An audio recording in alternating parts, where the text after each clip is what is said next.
Well,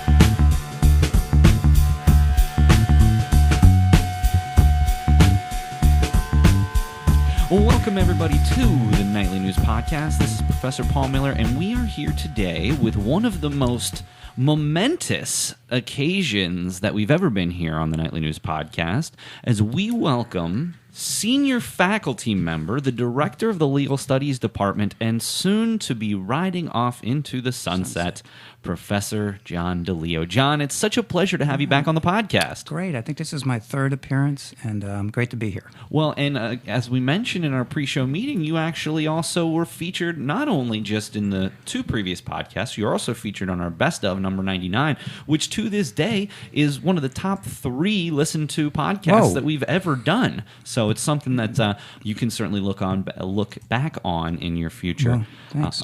Thanks for that. It's a pleasure to be here, but we'll chat with you a little bit more about that. We're also being joined by Nightly News President Brian Cristiano. Brian, welcome back to the podcast. Thank you, Professor Miller. It's always exciting to be with Professor DeLeo in this room. Of course. So actually what's interesting, we're going to go the whole way back here with Brian. What's interesting is when we talked, was it Media and Politics class? Correct. Brian did his final research report on JFK conspiracy theories. Ooh. And so when we first had you on, Professor DeLeo, when we had you on the first time, it was about, I believe it was an anniversary of the JFK assassination, and you were doing a campus-wide presentation about that. Yes. And so we had Brian down because I knew that Brian, I don't just have students on a podcast. I try to relate their interest to it somehow. And so Brian was able to come down and just was absolutely enthralled with this. Yeah. Then last year, we brought you back on when we covered the 2018 mock trial, in which the mock trial is actually the state of Louisiana against Clay Shaw and the conspiracy to assassinate President John F. Kennedy. So Brian was on again last year. So coming full circle, again, you are here today primarily to promote the December 10th mock trial that will be held in Bollinger Hall from 4 to 6, and it is open to students who would like to come and be a part of it. Yes. So please make sure you get that on your calendar and come out. But why we're also here, Professor DeLeo, is, as I previously mentioned, at the end of the term, so December the 21st, 22nd, when you get those grades in, that will be the last grade that you ever have to post in your professional teaching career. Now, for me to say that, what does that mean to you? I mean, I know we're not quite there yet, but what does that mean to you to know it's coming to a close? Oh, well, I don't think the full brunt of it has hit me yet, but I made the decision way back in May, so I've been living with ever since. I don't know. These terms go by so fast, these 11-week terms, and this one is already almost the end of the 6th week. So I don't have to push it forward or anything like that. I'm just trying to take it day by day and enjoy the time, especially with students and faculty, and get to see everybody's staff. And so it'll be a special time from now until the end of the year. Now, I've got a long time before I'm going to be hanging it up, if I ever, looking ahead.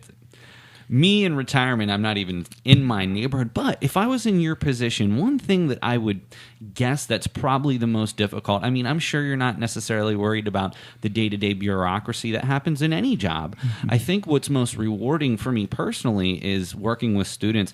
How is it going to be, especially for some of those new students that you've worked with over the last couple years, to not be able to get to see them anymore and to not be able to have that influence that I know you have? Yeah, that's going to be difficult. That's one of the reasons I've stayed here for so long, helping out the students if I could help them along in their careers. And it's interesting you said that, because I was advising my students this last time. I helped them with their schedules for 2020, and I was thinking to myself, this is the last time I'm doing this. And there's a couple of the students who are really enthusiastic. They're starting out. They want to go to law school.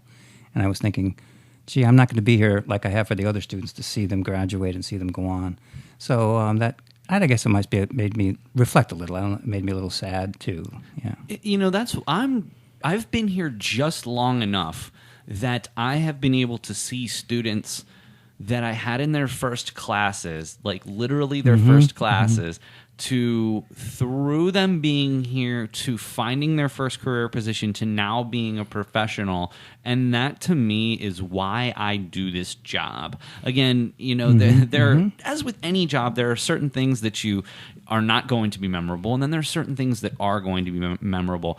And I remember one student who I do talk to still quite a bit, Caroline Weir, who now works at PSECU. I had her in her first college class. It was also one of my first college classes, and not to see her, a big wig over at PSECU and helping now our interns. It's such a rewarding part.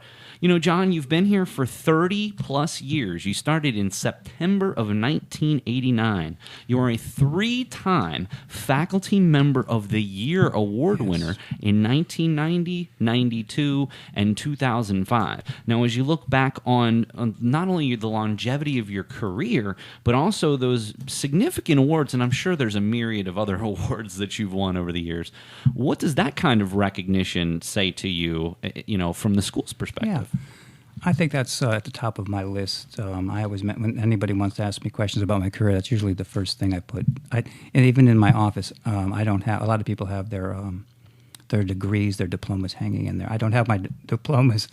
I have the 3 plaques I won, and that's probably what I'm most proud about, winning that 3 times, and just that's most satisfaction I think I've had. Well, it's certainly our honor to get to work with you. Brian, I want to talk to you a little bit about why you're here on the podcast. Obviously, we talked about your love of the Kennedy assassination trial and maybe the conspiracy theories that go along with that. Now, we've talked about that on previous podcasts, so I'm going to refer individuals who want to hear more about that to previous episodes of the podcast. What's interesting, Brian, here is you're in a little bit different of a position last year. So last year, you and I went to cover the event. Yeah, great time. This year, you have a little bit different of a role. So let's talk about that. Yeah, so recently I was approached by my good friend, Professor DeLeo, again, and he sent me an email saying, "Hey, Brian, would you like to participate in the mock trial this year as a character?" And I was like, that would be really cool. So, of course, said yes. And now I'm learning and getting used to playing the role of Perry Russo with Professor Bob Donnelly and his students from his class. So very exciting.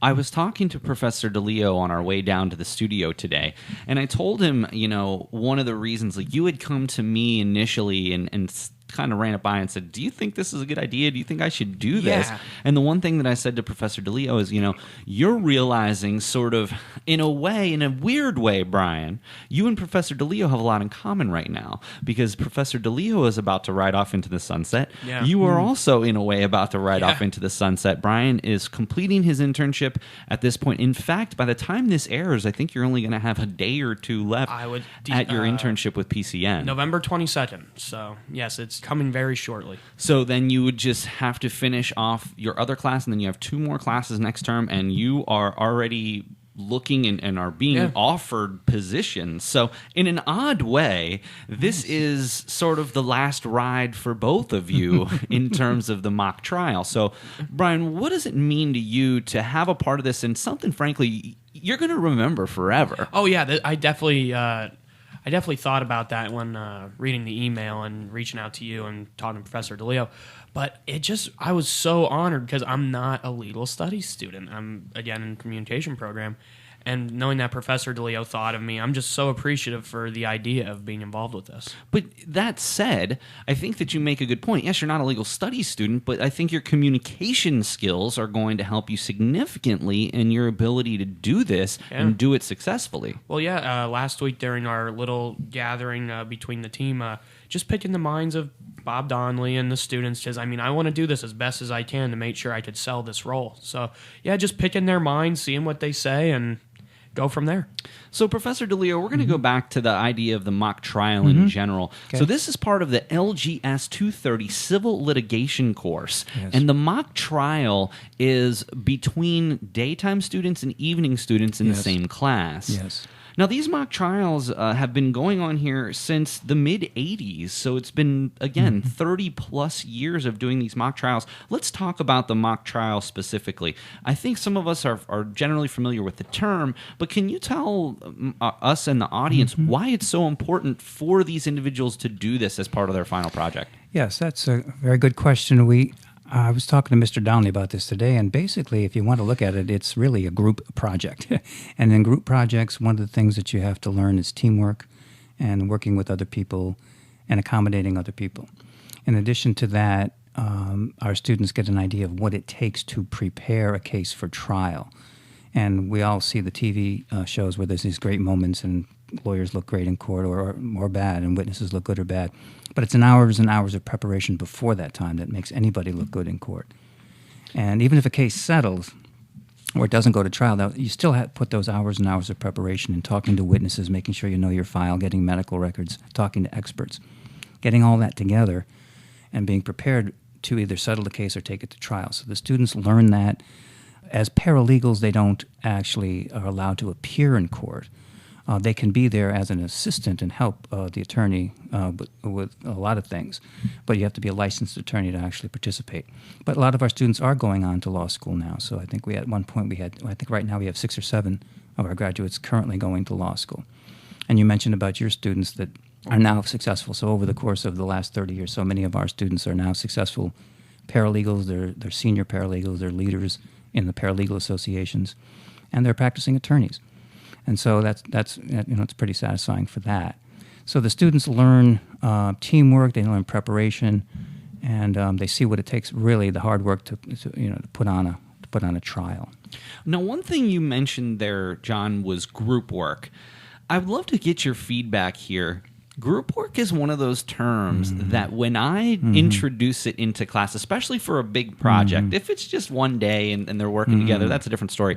Why do you think it is that students kind of detest group work, especially for a major project like this? Yes, a lot of it is, of course, the scheduling aspect of it. And before we started this, as you probably know, we were an associate program, but only had associate degrees.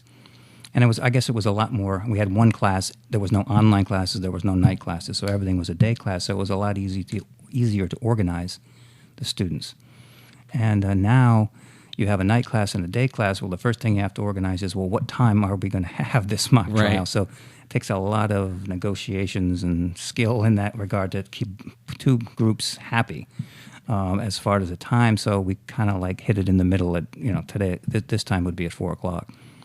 And then there's scheduling, and then students have to really be responsible. I mean, we could only do so much in bringing the curriculum to the students. And at some point, the students have to, take it upon themselves to say, hey, wait a minute.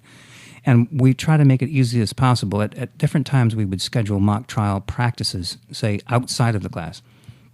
So with the current schedule, what we do is we schedule the mock trial practices during the class time for both the day and the night. So the civil lit curriculum still has to continue. We do drafting documents and do all the things that we do in civil lit. So especially this time of year, we'll take an hour out of our, maybe sometimes 2 hours out of the 4 hours in a week to do the mock trial practice. So that, again, try to accommodate the students' needs. They have outside work, family obligations and work. So we tried to keep it inside the classroom time where they have to be there anyway. So that's kind of helped out a lot. Brian, now from a student perspective, it's somebody who's probably seen every different type of project. What are your feelings in group work at the college level? I mean, at the college level, I agree with Professor DeLeo. Scheduling is definitely going to be the toughest part about doing a group project. One thing I did, I just recently did the program evaluation or whatever for the corporate communication program, and I described Com 420, Project in Corporate Com, and how that worked out perfectly because it was a daytime class. But I completely see where you're coming from with an online or a night class and the difficulty with that. One of the feedback that I get from a lot of students in terms of group work is that a lot of times they feel that certain people don't pull their own weight. And that's very true. I understand that, but honestly, working on group projects is really an exercise in how to work together. So guess what?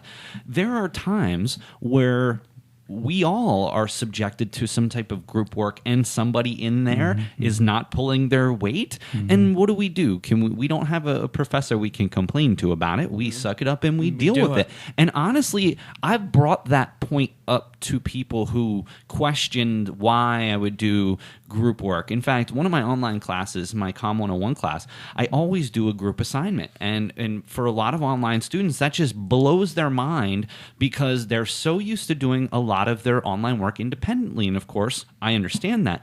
But at the same time, John, the unit is small group communication. How in the world can I teach a unit on small group communication without having them join a small group and do something? Exactly. So I think that's a very interesting way to look at it, John, the fact that it is a group assignment. That's fantastic. What are some other... I mean, obviously, it's fun. You know what I mean?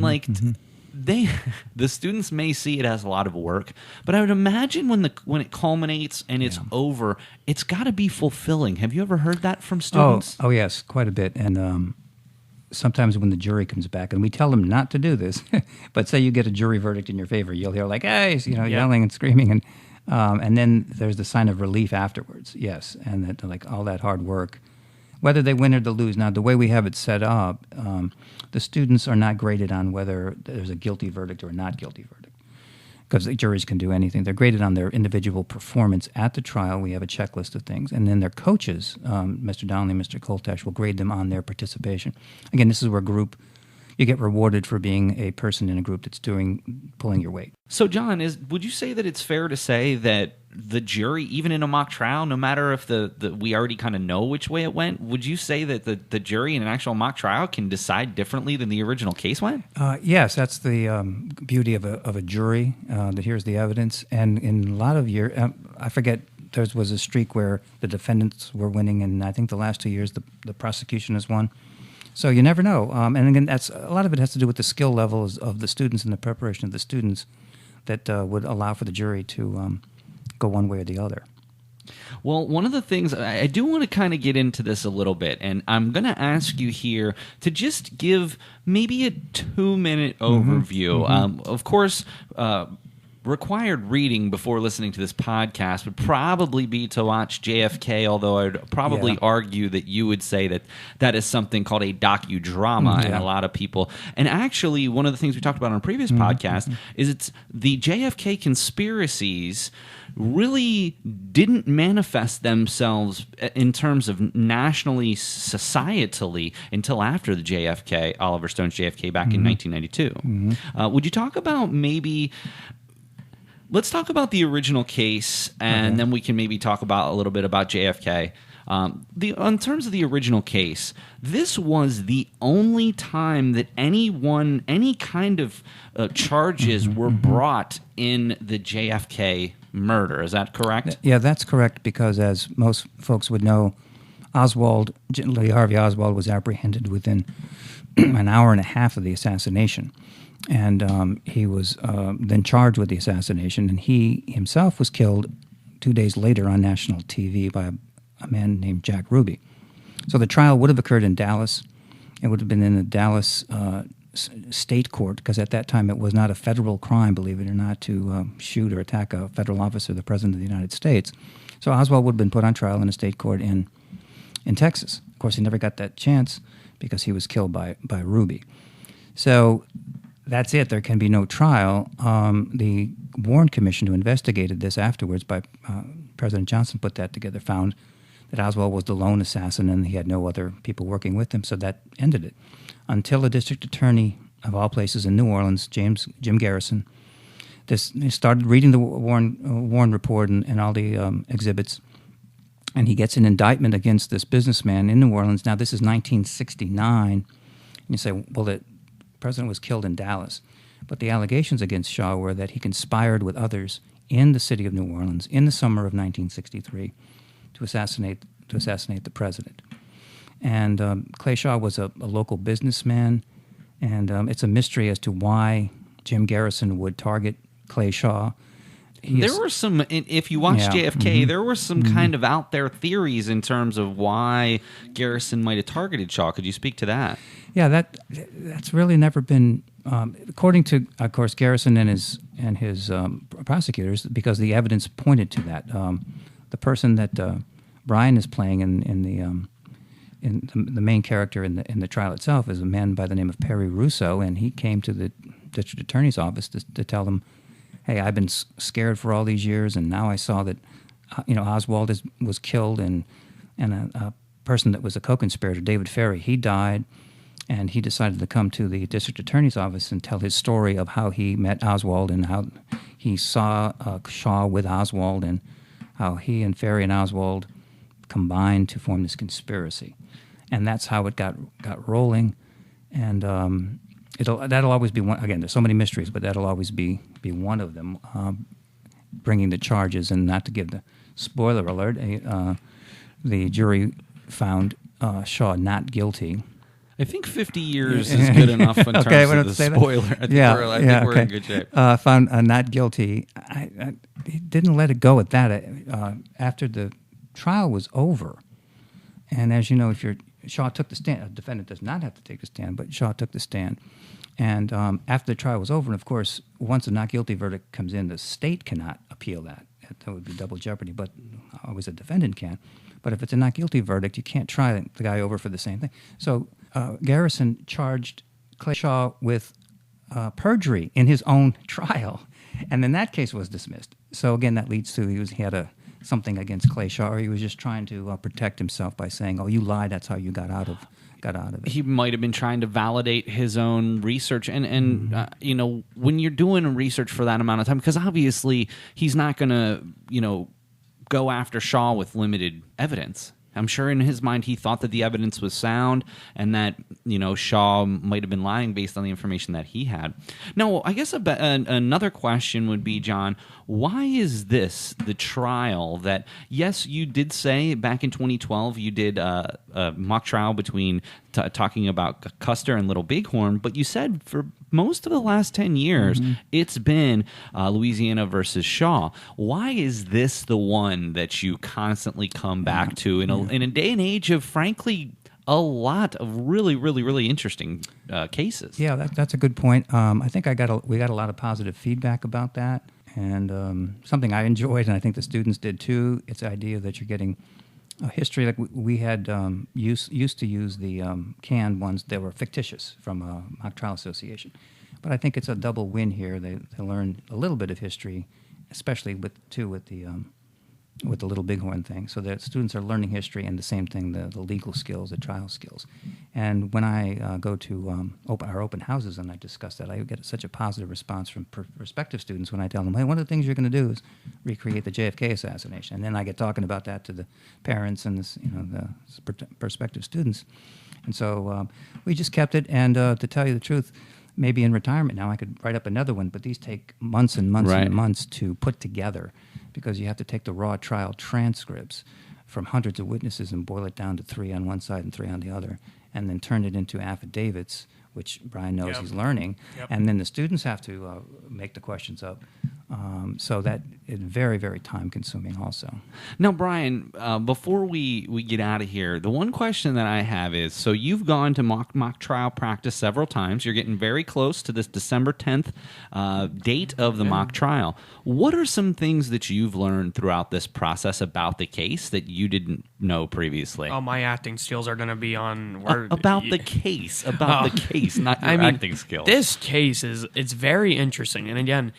It can go either way, just like that. I mean, last year, remember when we were on the jury, it took somebody picking the wrong person for the guilty or non-guilty. So I mean, the people involved just again have to be on point, and it's such a good case. So Professor DeLeo put a lot of work into it, and it's really cool. That's awesome. Well, I did have one question that I wanted to end with. In the day and age where the courtroom drama, over the past 10 to 15 years has been put out there and recycled, etc., are there any shows that you watch that are more accurate than others? Or maybe on the other side, are there certain shows that you watch that are really just a pipe dream of what actually goes on in a court of law? Yeah, I really... don't watch a lot of the lawyer shows on TV, to tell you the truth. Although I started one on Prime Video with Billy Bob Thornton as a lawyer, and it's called Goliath. So I would recommend that one. Not necessarily accurate, but it's very entertaining. And there's a shred of what is accurate every once in a while that comes on there. but I really don't watch a lot of those. You deal with it all day. You don't want to deal with it when you get right. home. I will say the one that I watch that, again, I don't have a frame of reference from a legal perspective is Bull. I don't know if you've ever watched Bull. No, I haven't. Really awesome show. Again, I'd be interested to hear, someone in your position shoes to talk about what some of these TV shows are. And John, I would like to, after you've had a few months to kind of recuperate, I would love to have you back on campus. Maybe we can talk about this subject in a little bit more detail, some of these legal dramas on TV. Maybe you'll have some spare time to actually watch a couple of these episodes, and we can kind of break them down. That sounds good. We can do that. Well, John, I would like to be, I don't want to say I'm the first, because I'm sure people have been wishing you well. I would like to be one of the people who really thanks you, not only for your willingness to come down to the podcast, but your willingness to work with students and care for them and mentor them and inspire them. That's what we need more of in higher education. We need people who take that component of it seriously. And we're very lucky here at Central Penn. We have a lot of people like that. But in higher education as a whole, unfortunately, I think that that's sort of an area that's frankly been missing. And to be perfectly honest with you, I think our legal studies students, and of course we're going to have a new faculty member coming in at some point in the near future. But John, our students are going to miss you. The campus is going to miss you because of the type of spirit that you are and the type of character that you bring to the classroom and into advising and working with students in that capacity. So thank you for being here for 30 plus years. Yeah, who am I going to talk about the Yankees with now? Well, I'll give you my email. All right, there we go. That's what I'll give you my cell. We got to talk the Yankees in the spring. See, there we go. Well, again, John, I would love if you're ever back, just for whatever reason, to let me know, and we will have you back on. You're welcome on the show anytime. And then if nothing else, I'll reach out to you after you've had a little bit of time off, and maybe before a tennis game that me and you have, we'll have you down to the studio and we'll chat about retirement, because you are one of the frankly most historical figures here in terms of tenure and in terms of resume from anybody that's ever taught for the college. Well, thank you for those kind remarks. I appreciate it. I've enjoyed my time here, and I'm glad we got to get to know each other the last few years, and enjoyed doing the podcast. So thanks very much for those kind remarks. And you're a natural. So, well, Brian, again, thank you. We will have you on future podcasts. I don't want to get worked up about you yet. Yeah, you're fine. But again, there are some parallels here between you and John, so I'm going to take advantage of every single opportunity I have to have you on the show, and we get to do sports together, and it's just been a blast. So thank you very much. We're killing it, man. Thanks again. One final plug, December 10th, in the courtroom in Bollinger Hall from 4 to 6. Please make sure you make plans to stop by for the mock trial. It's a great time, great event, and certainly if you'd want to reach out to Professor DeLeo, are you still looking for any jurors? Sure, we could always use jurors, absolutely. So if you're interested in being involved with this, please reach out, and I will put John's email address along with this. All right. Well, John, again, we hope to have you back again soon. Thank you so much for spending time with us today. Okay, thank you. And Brian, as always, thank you, my friend. You're Thank welcome. you, Professor DeLeo. All right. Well, that's it for another episode of the Nightly News Podcast. For John DeLeo in his final few weeks here, the Director of Legal Studies and the President of the Nightly News Media Club, Brian Cristiano, this is Professor Paul Miller, and we'll catch you next time on the Nightly News Podcast. This is Dr. Linda Fedrizzi-Williams, and you are listening to the Nightly News Podcast.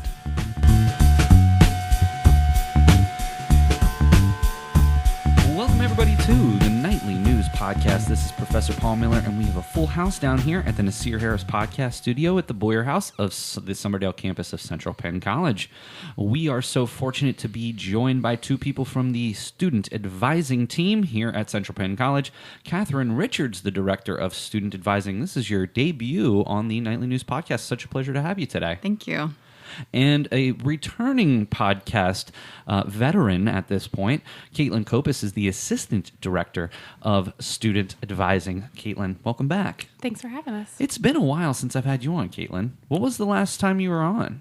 Well, before I was in the Student Success and Advising Center, I worked in the registrar's office. And when I was the Associate Registrar, I came in to talk about our registration workshops.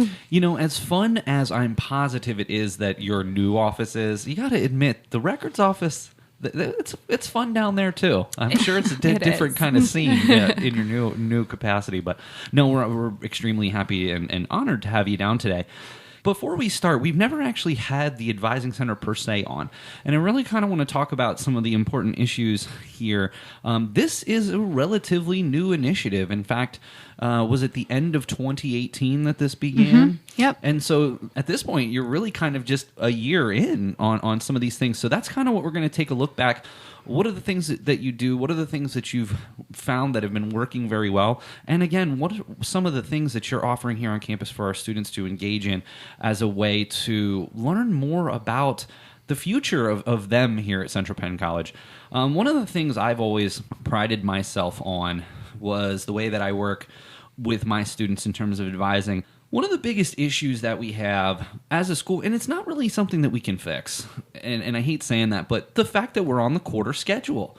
Students want to have an idea of what classes am I going to take 3 terms from now, and frankly, I have to tell them I don't even know what classes we're running 3 terms from now, and so I can give them a general idea, but I think that that's what students, especially like me, I'm a check the box kind of person, that is sometimes troubling to students.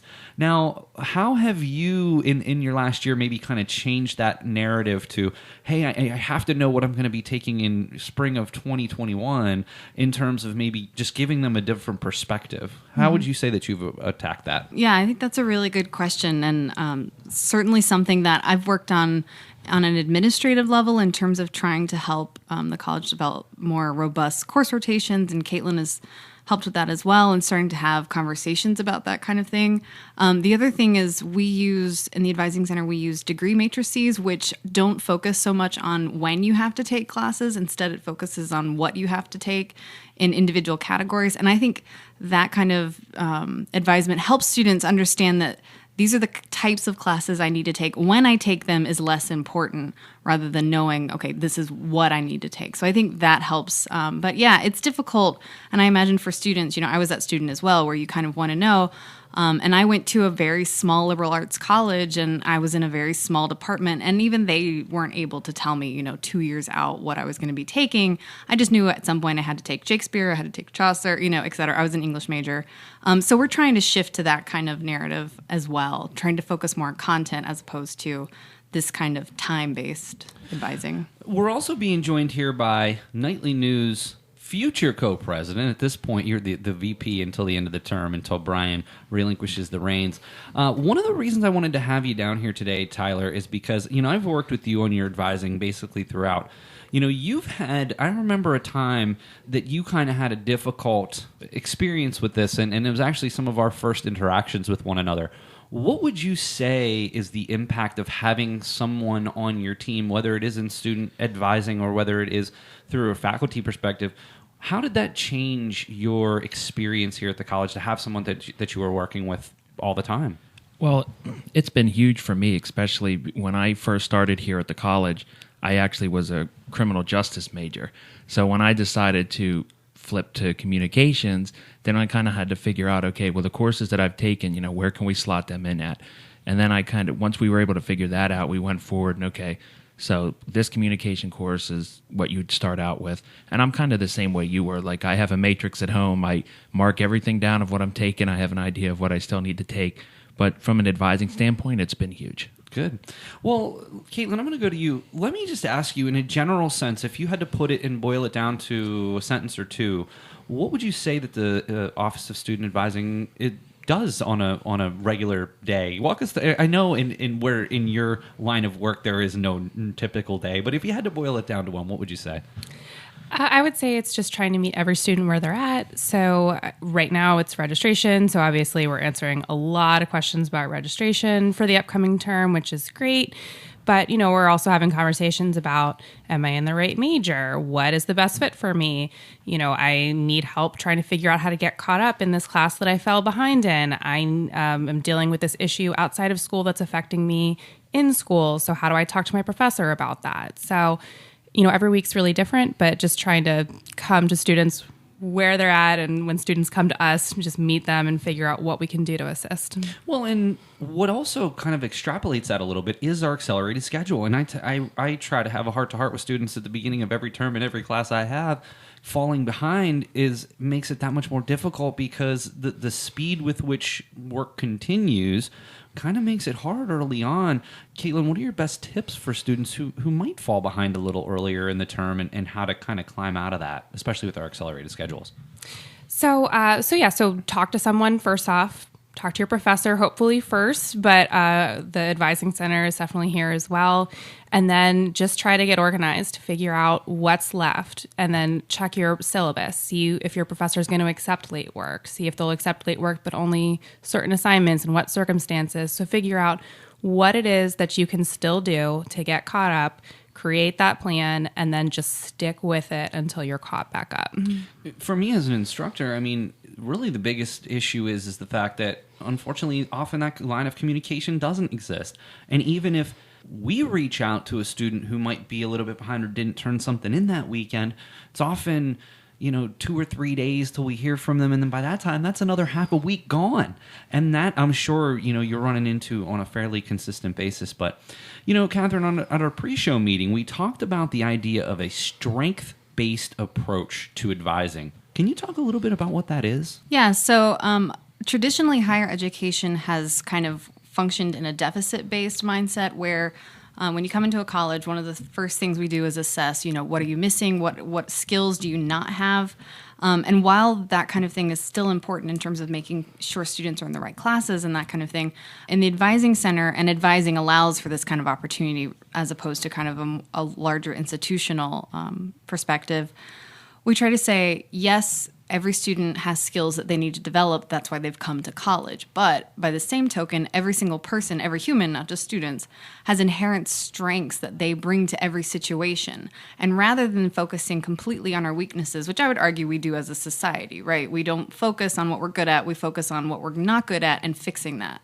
So we try to have conversations with students that, what are you doing well?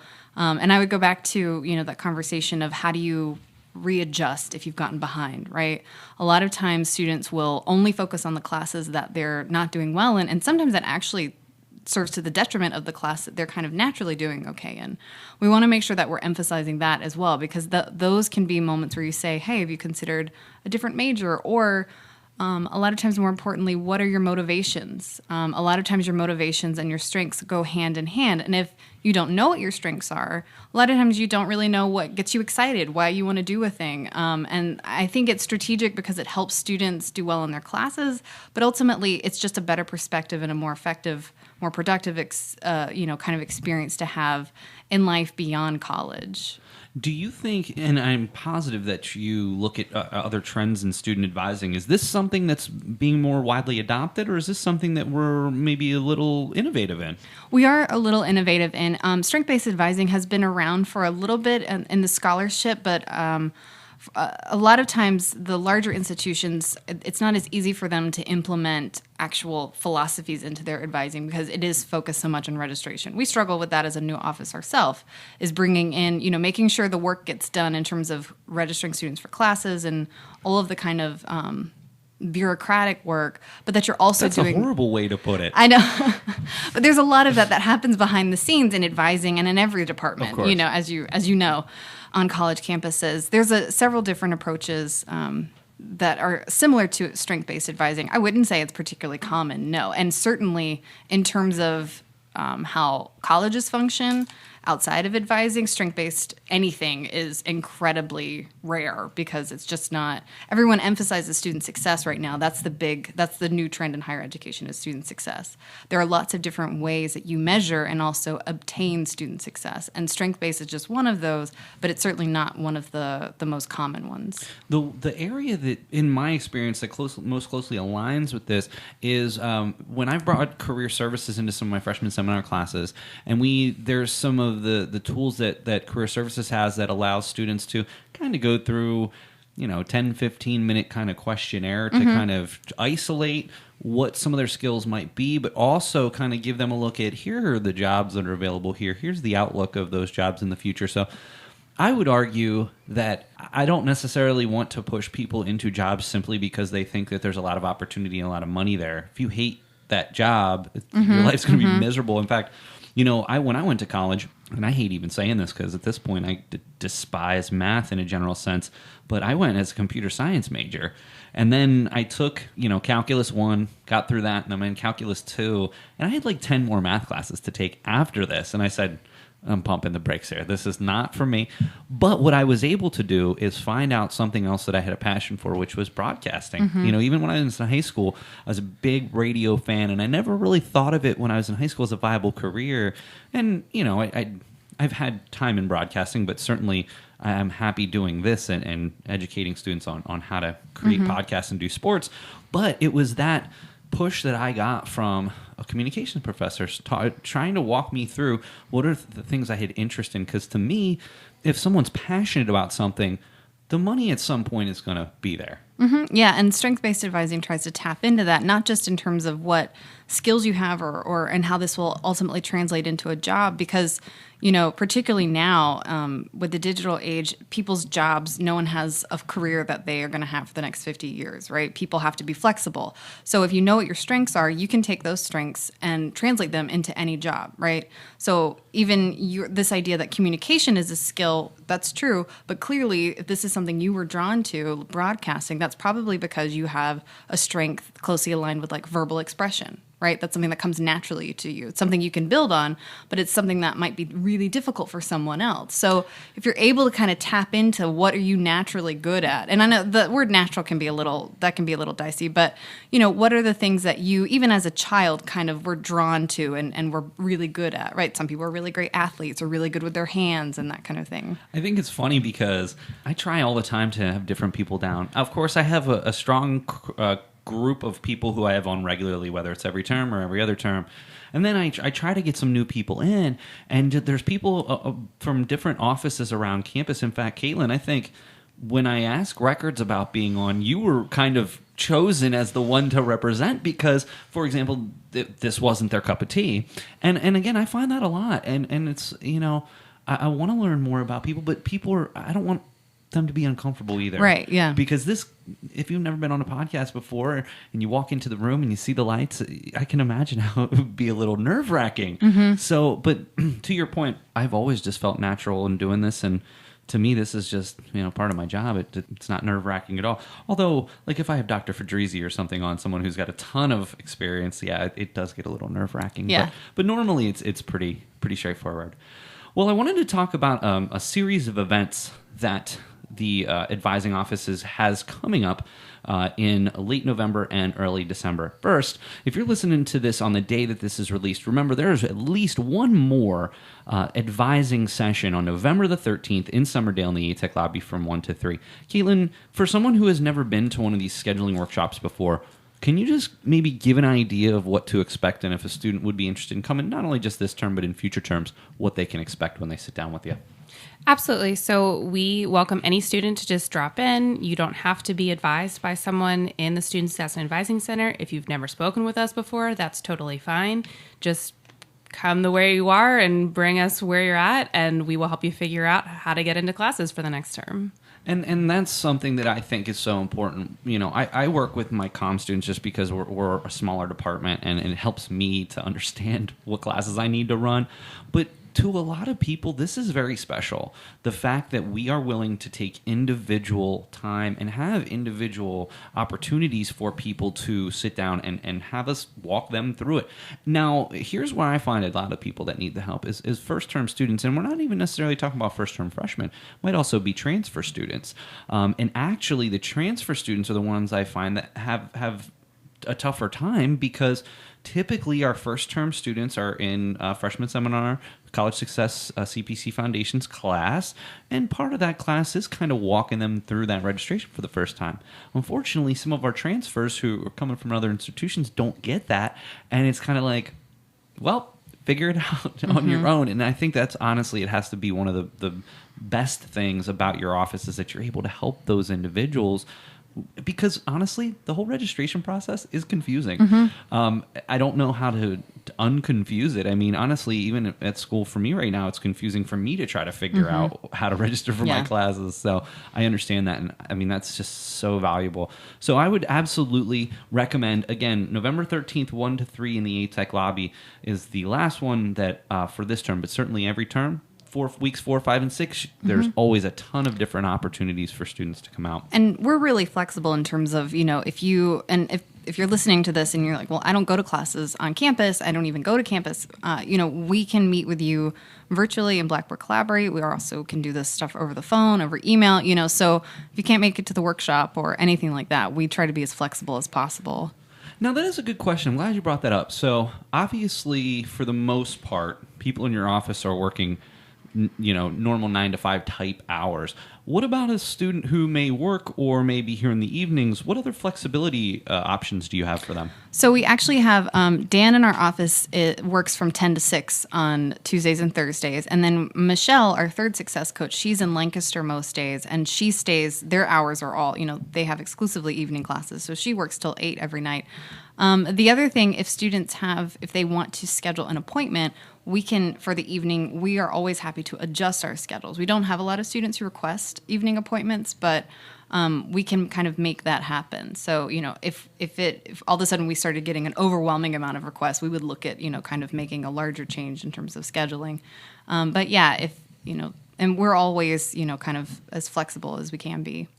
And we usually try to set up one registration session, usually during week 5, since that tends to be the busiest. So we usually try to set one up for 4 to 6 p.m. at least once, just as an open time for anyone to come in. And hopefully if you're on campus for classes that start at 5 or 6, then you can stop by right before class. Absolutely.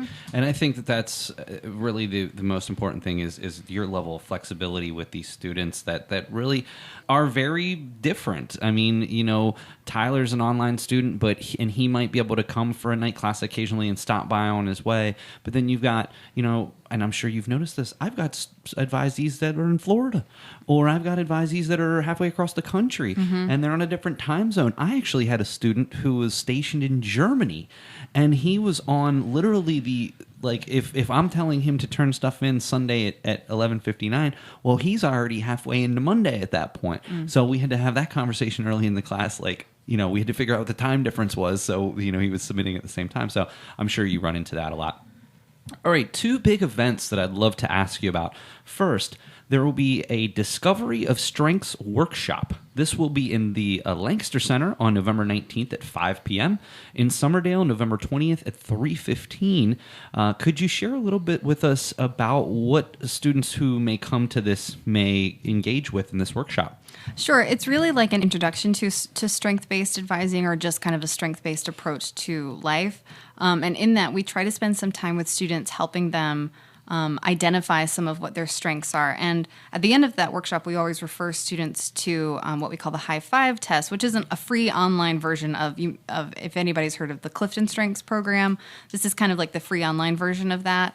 It's just a quick quiz that you take that, gives you what your top 5 strengths are. We start to have conversations about that in the workshop so that students can start to kind of identify what they think their strengths are, and that kind of thing. So it's like a practice, and we found that it's students typically enjoy it because for the most part people don't ask them what their strengths are, and certainly they don't get them to talk about them. And one of the things that I try to always articulate in that workshop is that one of the biggest skill sets to any employer is in an interview being able to say what you're good at. That's one of the standard interview questions is, okay, what are your greatest strengths? And if you've not had practice, 1, identifying those, but then 2, telling people about them and giving specific examples, most people really don't do very well in those questions. And that's, again, that's a practical implication of or application of how this approach works. But yeah, we talk about that as well. Tyler, coming from, and I just told you about how I changed my major. What was it for you? So when you first started at Central Penn, you mentioned that you're a criminal justice major. How did you know, or what process did you go through when it came to switching majors? How did you pick communications from criminal justice to communications? A pretty big switch. Well, I always knew when I was younger that, I played a lot of sports and I grew up around it. So I knew that getting into the communications field was something I wanted to do just because, kind of like you said earlier, I felt like I had a passion for it. And it's been touched about, finding your skills, right? But then I believe that the next point is, how do you get to where you want to be? So coming here to Central Penn, I realized, like we had the Nightly News Media Club, and there were so many different opportunities to get involved in. So when a student comes here and you see that these things take place, you're like, okay, well, these are great opportunities to help me get to where I want to be.